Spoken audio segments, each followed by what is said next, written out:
저는 작년에 한 책을 받아보게 되었어요. 그 책을 보는 순간에 성경 다음으로 눈이 커졌습니다. 이 책은 도대체 무엇인가? 3권으로 구성이 되어 있는데 그 책은 어떤 책이었냐면 주씨, 가문의 뿌리와 역사와 중요한 인물들과 족보를 다루고 있는 3권의 책이었어요. 제가 알지 못하는 저의 뿌리가 그 안에 녹아져 있더라고요. 그것을 보는 순간 잃어버린 아버지를 만난 기분이었습니다. 보고 있는데 이런 자부심이 들었어요. 나도 뿌리가 있구나. 근본이 있는 사람이었구나. 여러분, 그렇습니다. 이 땅에 존재하는 모든 것은 그 근원으로 올라가면 그 뿌리가 되는 근원을 만나게 됩니다. 그런데 이 땅에 존재했던 모든 사람, 지금 존재하고 있는 사람, 앞으로 존재할 모든 사람들의 2가지 근원을 성경은 분명하게 선언하고 있어요. 그 2가지 근원이 무엇이냐면 첫 번째는 죄인이다, 2번째는 죽는다입니다. 먼저 첫 번째 선언은 무엇이냐면 모든 사람은 전부 다 죄인입니다. 로마서 3장 23절 말씀 우리 함께 읽어보겠습니다. 모든 사람이 죄를 범하였음에 이르지 못하더니. 아멘. 성경은 단호하게 말을 하고 있어요. 모든 사람이 죄를 범하였다. 이 말에서 벗어날 사람은 한 명도 없는 것이죠. 이전에 있던 사람, 지금 있는 사람, 앞으로 존재할 모든 사람 역시 그 사람의 출발은 죄인으로부터 출발이 되는 것입니다. 이 사회에서 말하는 죄라는 것은요, 우리 안에 있는 생각, 마음, 그것을 죄라고 말하진 않죠. 그것이 어떤 것이 있든지 간에 그것이 밖으로 나와서 구체적인 모습을 띄어서 누군가에게 피해를 주면 그걸 보고 죄라고 말합니다. 그런데 성경에서 말하는 죄는 그렇지가 않아요. 우리 안에 잘못된 생각, 죄악을 품었다면 그거 자체를 생각만으로도, 상상만으로도 죄라고 말하는 것입니다. 예를 들면 일반 사회에서는요, 이 컵이 존재라고 본다 그러면 이 컵 안에 오물이 있는지 뭐가 있는지 신경 쓰지 않습니다. 겉만 깨끗하면 되는 거예요. 그런데 이 안에 오물이 있는데 오물을 튀어서 누군가에게 피해를 주면 그때부터 죄의 유무를 따지는 것입니다. 그런데 성경은 그렇지가 않아요. 이 안에 오물을 담고 있으면 이 컵은 오염된 거예요. 존재가 이미 망가진 것입니다. 그러니 성경의 기준은 명확한 것이죠. 우리 안에 어떤 생각, 어떤 마음을 품고 있느냐가 곧 그 존재를 말하는 것입니다. 그러니 만약에 제가 여러분들의 생각, 여러분들의 마음을 제가 다 보고 들을 수가 있다면 여러분들은 저를 자연스럽게 만날 수 있을까요? 여러분 역시 만약에 여러분이 저의 안에 있는 마음과 생각을 볼 수 있는 능력이 있다 그러면 제가 여러분을 만날까요? 도망쳐 다닐 겁니다. 일주일간의 저의 삶과 시간, 제 안에 들었던 모든 생각들을 이 스크린에 띄워놓는다 그러면 제가 이 자리에서 설교를 할 수 있을까요? 확신하건대 못합니다. 우리는 모두 다 죄인이에요. 더군다나 성경에서 말하는 죄라는 것의 핵심은 하나님과의 분리된 상태입니다. 탕자가 집을 나가면 고통을 받듯이, 물고기가 물 밖을 나가면 고통을 받듯이, 인간의 가장 큰 고통은 무엇이냐면, 가장 큰 죄악은 무엇이냐면 하나님을 떠난 것인데, 그런 의미에서 이 땅에 살아가는 모든 사람들은 근본적으로 죄인일 수밖에 없어요. 2번째, 성경에서 말하는 인간의 근본은 무엇이냐면 그러므로 모든 사람은 다 죽는다는 것입니다. 로마서 6장 23절 말씀 우리 함께 읽어보겠습니다. 아멘. 단문으로 되어 있는 이 문장이 우리가 어떻게 인생을 마치게 되는지를 명확하게 말을 해주고 있어요. 죄의 싹은 사망이요. 우리가 무언가 회사를 통하여서 열심히 일을 합니다. 그리고 싹을 받아요. 월급을 받아요. 그런데 죄를 열심히 짓는 인생을 살아갔을 때 그 받는 월급이 무엇이냐면 사망이다. 모든 물건에는 가격표가 붙어 있어요. 가격을 지불해야만 물건을 취하는 것입니다. 여러분, 죄를 취하셨어요? 죄를 품으셨어요? 죄를 끊어 안으셨어요? 값을 내셔야 됩니다. 그 값은 죽음이에요. 큰 죄, 작은 죄, 용서받을 수 있는 죄, 없는 죄, 남이 아는 죄, 모르는 죄 상관없어요. 죄라는 꼬리표가 붙어있는 한 모든 사람은 죽는 것입니다. 그것이 우리 인생의 근원이 돼요. 여러분 다 알고 있잖아요. 저도 죽을 거예요. 여러분도 돌아가실 거예요. 그 길을 벗어날 수가 없다고요. 모든 사람이 죽는 것은 너무나 명확한 문제인데, 죽음에 대해서 우리가 모르는 세 가지가 있어요. 첫 번째, 언제 죽을 줄 몰라요. 언제 죽을 줄 몰라요. 지금 우리나라 가운데 2023년도에 돌연사로 돌아가신 분이 3만 명이 넘습니다. 심정지 뇌출혈로 돌아가신 분이 3만 명이 넘어요. 폐암으로 죽은 분보다 훨씬 많아요. 언제 죽을 줄 몰라요. 두 번째, 어떻게 죽을 줄 몰라요. 세 번째, 죽음의 장소를 몰라요. 죽음의 문제는 너무나 명확한데 우리가 모르는 것 세 가지, 언제, 어떻게, 어디서 죽을지를 모른다는 것이죠. 한 목사님께서 이런 얘기를 해주셨어요.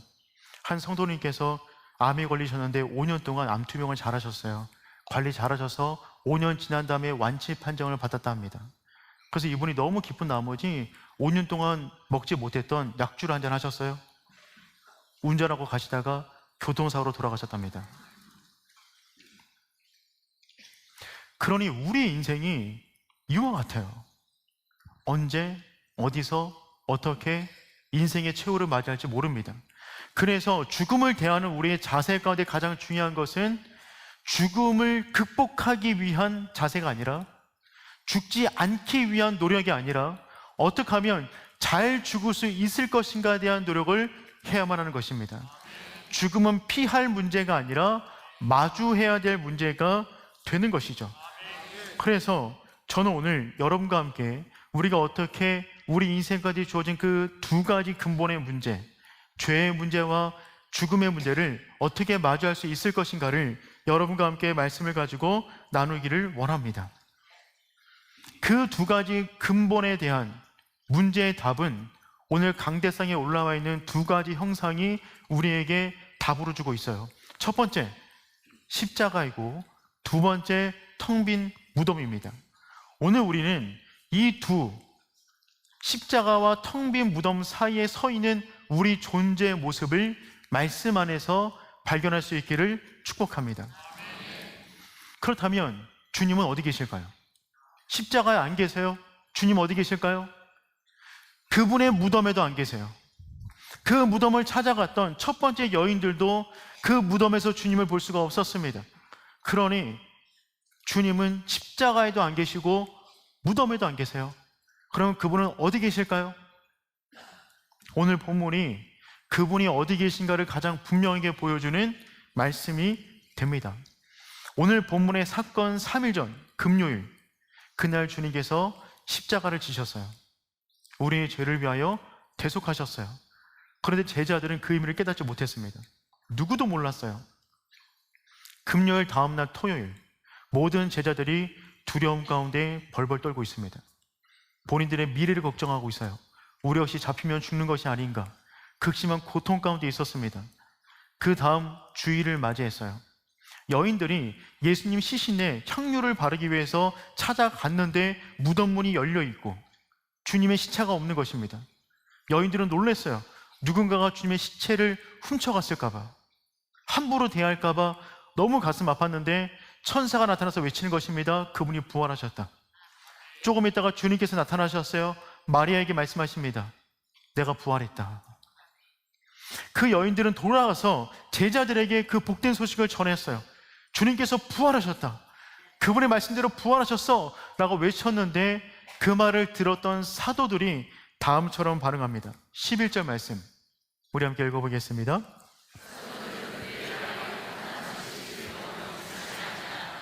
놀랍지 않나요? 사도들이랍니다. 사도들인데 그들의 말을 허탄한 듯 믿지 않았어요. 그들은 주님이 십자가를 지시는 모습을 보았습니다. 사실이에요. 근데 그 사실이 그들의 인생을 변화시키지 못했어요. 그 말을 들었음에도 불구하고 그 말을 들었던 사람 가운데 2명의 제자는 그 자리를 떠나고 엠마오로 내려갑니다. 13절 말씀 읽어보겠습니다.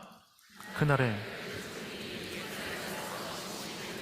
엠마오로 하는 마을로 가면서 주님께서 부활하셨다라는 소식을 들은 그날에 부활절 아침에 엠마오로 가는 거예요. 그 거리가 지금 25리가 되었다라고 하는데, 지금으로 말하면 한 10km 정도 되는 것입니다. 그러니까 걸어서 가면 2-3시간 정도 걸어가고 있는 거예요. 걸어가는 동안에 그들은 어떤 이야기를 나누냐면 금요일과 주일날 벌어진 사건에 대해서 이야기 나누면서 걸어가고 있었어요. 엠마오로 가는 사람들은 지금 금요일날 주님의 십자가와 텅 빈 무덤의 사건을 얘기하면서 주님의 시신이 어디 갔지? 앞으로 어떻게 되는 것이지? 두려움에 떨면서 그 이야기를 하고 가고 있었다는 것입니다. 놀랍지 않나요? 주님을 한때 따랐던 사람들입니다. 십자가를 눈으로 본 사람들이에요. 텅 빈 무덤의 간증을 들은 사람들입니다. 그럼에도 불구하고 그 사실을 믿지 못하여 엠마오로 내려가고 있어요. 오늘 말씀을 묵상하다 보니까 토요일을 살아가는 사람들의 2가지 특징이 보였어요. 첫 번째 특징은 무엇이냐면 그들은 진리 안에 온전히 거하지 못한다는 것입니다. 여러분, 사실은 중요하나 그 사실이 여러분의 인생 가운데 진리로 다가오지 않으면 그 사실은 우리 인생을 변화시키지 못합니다. 십자가 사건은 그들에게 사실이었어요. 그 사실이 진리로 다가오지 않으니까 그들의 인생을 변화시키지 못하는 거예요. 사실보다 중요한 건 진리입니다. 여러분, 이순신 장군 아세요? 모르세요? 이순신 장군 아시죠? 그분이 싸워서 이겼습니까? 이겼죠. 사실이에요? 사실이죠. 그 사실이 여러분의 인생을 바꿨어요? 지금 영향을 미치고 있어요? 분명한 사실인데 그 사실이 우리에게 미치는 영향력이라는 것은 사람마다 다 다를 수 있어요. 그렇잖아요? 주님께서 우리 위해서 죽으셨어요. 십자가 지셨어요. 부활하셨어요. 사실이에요. 근데 그 사실에서 멈추는 것이 아니라 그 사실을 내 인생의 진리로 받아들이느냐, 그것이 우리 인생의 변화를 일으킨다는 것입니다. 2번째, 토요일을 살아가는 사람들은요, 눈이 완전히 감겨있는 사람들이었어요. 우리 15절, 16절 말씀 함께 읽어보겠습니다. 그들이 서로 이야기하며 예수께서 가까이 이르러 그들과 동행하시나 그들의 눈이 가리워져서 그인 줄 알아보지 못하거늘. 아니, 어떻게 이럴 수가 있을까요?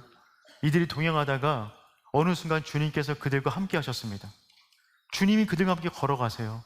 그런데 그들이 주님을 알아보지 못해요. 왜? 눈이 가리워졌답니다. 아니, 어떻게 그렇게 살아가는 주님과 함께 걸어가는데 주님을 알아보지 못할까요?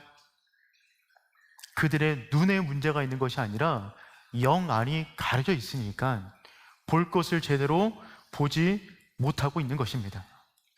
중요한 것은 영 안이 열리는 거예요.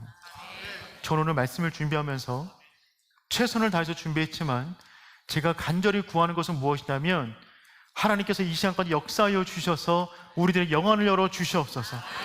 단순히 십자가가 아니라, 단순히 빈 무덤이 아니라 이 십자가와 부활을 통하여 이루기를 원하시는 하나님의 역사, 그 역사가 나의 사건으로 받아들여지게 하여 주시옵소서. 저는 이 기도를 정말 간절하게 했어요. 왜냐하면 제가 여러분의 눈을 띄울 수가 없어요. 여러분 의지를 가지고도 여러분의 영안의 눈을 뜨게 만들 수가 없습니다. 그것은 오직 성령님의 역사예요. 그래서 말씀을 전하는 자나 듣는 자나 겸손하게 성령의 은혜를 구할 수밖에 없는 겁니다. 주님께서 제자를 찾아오셨어요. 그리고 말씀으로 그들에게 말씀으로 설명해 주십니다. 27절 말씀 읽어보도록 하겠습니다.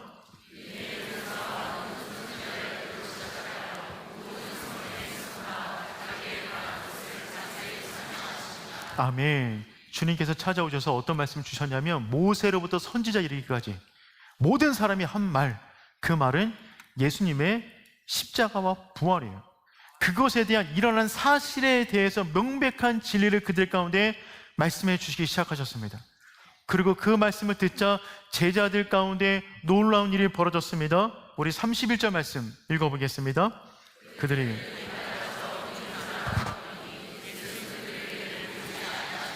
아멘. 주님께서 말씀하시는, 풀어주시는 말씀을 들었을 때 그들의 눈이 밝아졌어요. 눈이 떠지는 역사를 경험하게 된 것입니다. 눈이 떠지자 주님을 알아봤어요. 근데 그 순간에 주님은 사라지셨어요. 그래도 상관없어요. 그들의 영안이 열렸어요. 십자가가 단순한 사실로 다가온 것이 아니라 그들의 인생의 사건으로 다가오기 시작한 것입니다. 빈 무덤에 안 계신 주님의 의미를 이제서야 깨닫게 된 것이죠. 사랑하는 성도 여러분, 이 시간에 우리의 눈이 떠지기를 축복합니다. 오직 하나님의 역사예요. 주님께서 말씀하시고 주님께서 풀어주셔야만 그것을 깨달을 수가 있어요. 여러분, 설교자는 능력이 없습니다. 설교자가 하는 역할은 무엇이냐면 말씀 앞에 진지하게 묵상하고 기도하는 가운데 단어와 단어를 연결하는 거예요. 단어와 단어를 연결해서 문장을 만들어 문단을 만들고 글을 만들어서 여러분께 최선을 다해서 전달할 뿐입니다. 그런데 그 글에는 힘이 없어요. 단어와 단어 사이에 성령께서 역사하셔야 그 단어가, 그 글이, 그 문장이 우리 가운데 심령에 박히게 되는 것입니다. 그러므로 우리는 모든 예배 때마다 그와 같은 간구로 주 앞에 나가야 됩니다. 하나님, 나에게 말씀하여 주옵소서. 사람의 말이 아닌 하나님의 음성을 직접 듣게 도와주시고 주님께서 열어주시는 그 세계를 보게 하여 주시옵소서. 그 순간에 제자들의 마음은 뜨거워졌다고 합니다. 왜 뜨거워졌을까요? 인간에게 처한 두 가지 문제가 해결되었기 때문에 그래요. 인간에게 처한 두 가지 문제, 첫 번째 죄의 문제, 두 번째 죽음의 문제인데 그 말을 듣는 순간 이 두 가지 문제 해결 방안을 그들은 찾게 된 것입니다. 첫 번째, 십자가를 통하여 죄의 문제를 해결받았어요. 여러분, 십자가의 의미를 그들은 그때까지 몰랐어요.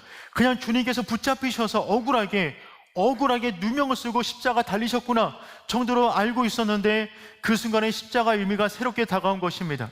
그 십자가는 내가 져야 할 십자가인데 그분이 나를 대신하여 모든 피를 흘려주신 거예요. 그래서 내 죄값을 지불하셨어요. 죄에는 값이 있는데 죽음인데 그 죄값을 지불해 주신 것입니다. 그 순간에 깨닫게 된 것이죠. 그런데 여기서 더 중요한 것이 있어요. 십자가에서 끝나면 아무 의미 없어요. 십자가에서만 돌아가신다면 아무 의미가 없어요. 여러분, 혹시 여러분의 인생을 위해서 누군가 죽어줄 수 있는 분 계세요? 여러분을 위해서? 집안에 없습니까? 혹시 부부간에 좀 어떻게 안 될까요? 자녀를 위해서는 좀 할 수 있잖아요. 제가 혹시나 어쩌다가 여러분을 위해서 죽을 수 있는 일이 있을까 모르겠습니다. 그런데 혹시 제가 여러분을 위해서 죽는다 한들 그것이 감동은 되겠지만 우리의 근본적인 인생의 문제를 바꿀 수는 없어요.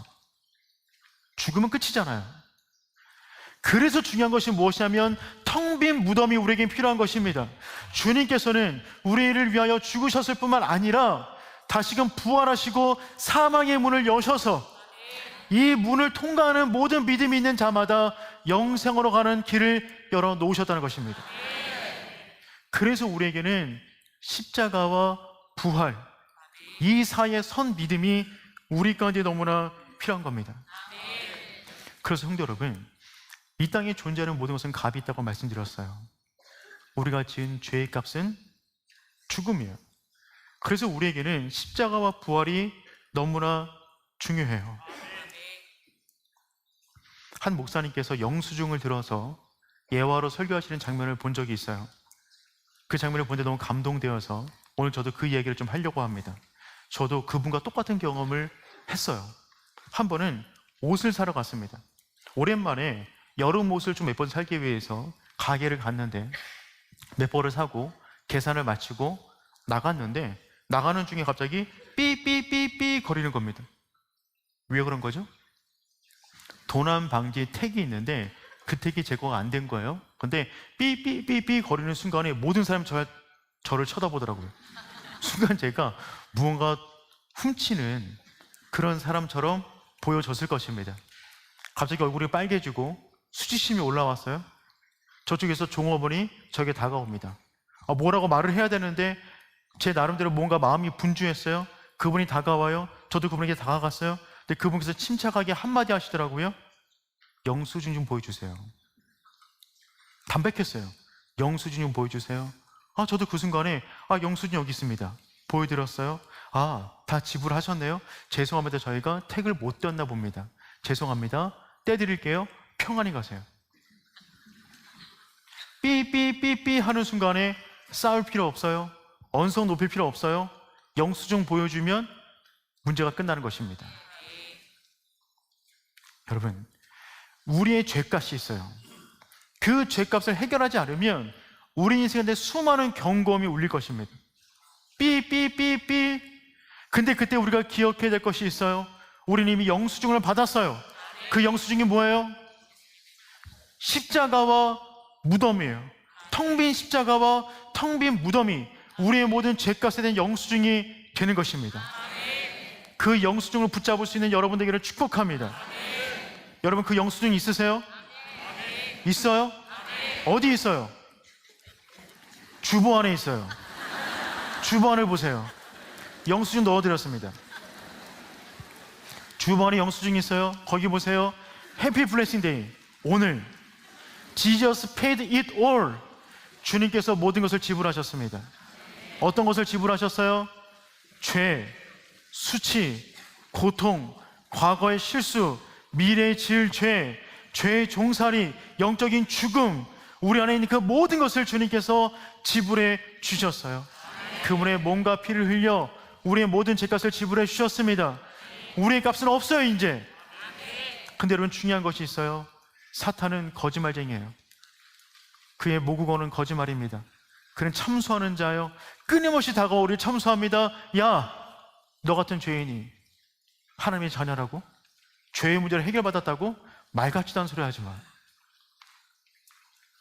믿음을 가지고 살려고 그러는데 계속해서 사탄이 참수하는 겁니다. 삐삐삐삐. 너 같은 존재가 부끄러운 줄 알아야지. 너 예배드리러 나가다 또 죄 질 거잖아. 내가 너를 잘 아는데 지금까지 그래왔잖아. 삐삐삐삐. 우리 인생에 수많은 경고음을 울려냅니다. 그때 우리는 이렇게 말을 해야 됩니다. 지불 완료했다고. 주님께서 우리의 모든 죄, 과거의 죄, 현재의 죄, 미래의 죄, 모든 것을 지불하셨다. 여러분, 이 영수증을 잊지 않기를 축복합니다. 부적 아니에요. 가지고 다니는 말씀 아니라 우리에게 진짜 중요한 영수증, 십자가를 여러분의 심령 속에 삼는 겁니다. 그럴 때 우리의 인생은 넘어지지 않은 인생을 살아갈 수가 있어요. 프란시스 첸이라는 목사님이 계시는데 그분께서 밧줄 비유를 들어서 인생을 설교하신 적이 있어요. 그분이 뭐라고 말씀하셨냐면, 거룩한 상상력을 발동해서 이 밧줄은 우리 인생의 시간입니다. 영원까지 이어질 거예요. 그런데 이 땅에서의 인생은 이 밧줄만큼이에요. 빨간색 표 있는 이만큼. 이 우리가 살아가는 시간입니다. 영혼의 관점에서 보면 점도 안 될 건데 늘려서 표현한 겁니다. 이 정도의 인생. 이 정도 인생을 살아가면서 내가 더 낮게 있냐, 중간에 있냐, 높게 있을 거냐, 이 싸움을 하며 살아가는 거예요. 이 정도밖에 안 되는 인생을 살아가면서 내가 얼마나 더 빨리 갈 거냐, 늦게 갈 거냐, 얼마나 마중을 가질 거냐, 못 가질 거냐, 얼마나 내가 수치를 겪었냐, 자랑스러운 인생을 살아가느냐, 그것을 경쟁하듯 살아간다는 것입니다. 근데 여러분, 우리 인생의 진짜 문제는 여기에 있는 것이 아니에요. 이 다음에 있어요. 여러분, 삶은 조연이에요. 죽음은 주연이에요. 죽음 이후의 인생이 진짜 우리의 인생이 될 것입니다. 그러므로 우리에게 중요한 것은 우리 인생을 향한 그 영수증, 잊지 않고 영혼을 위한 인생을 살아가는 거예요. 그럴 때 중요한 것, 우리가 정말 예수 그리스도의 보혈을 믿는다면 우리 인생은 여기서 끝나는 것이 아니라 우리의 인생의 모든 시간들은 십자가와 빈 무덤을 통과하여 영원까지. 원래 박수가 좀 나와야 되는데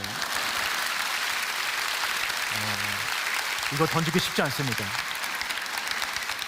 우리의 인생이 여기서 끝나는 것이 아니라 영원까지 주님께서 예비하신 그 잔치 가운데 들어가게 되는 줄 믿습니다. 오늘 우리가 그 결단을 할 수 있는 시간 가졌으면 좋겠어요. 여러분, 주님께서 우리에게 십자가, 생명을 선물로 주십니다. 모든 선물에는 두 가지 특징이 있어요. 첫 번째는 공짜예요. 그래서 너무 좋아요.